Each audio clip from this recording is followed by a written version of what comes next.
ఎందుకు ఈ మాట వాడుతున్నానంటే ఆంధ్రప్రదేశ్లో మీరు ఒక్కసారి ఆలోచిస్తే అనేక ఇనిషియేటివ్ తీసుకున్నాం. ఈరోజు చాలా సమస్యలు ఉన్నాయి.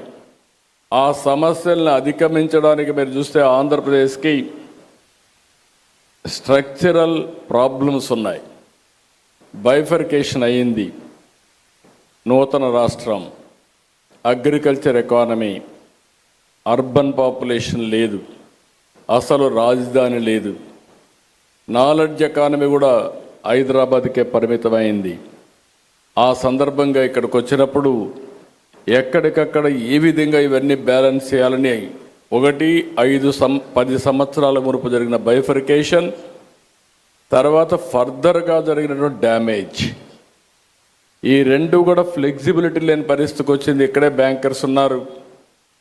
మొత్తం రాష్ట్రంలో తిరిగి బ్యాంకు రుణాలు కూడా పే చేయలేని పరిస్థితికి వచ్చాం. ఇప్పుడిప్పుడు అవన్నీ రివైవ్ చేస్తున్నాం. ఎక్కడ చూసినా అన్నీ జరిగే పరిస్థితి వచ్చింది.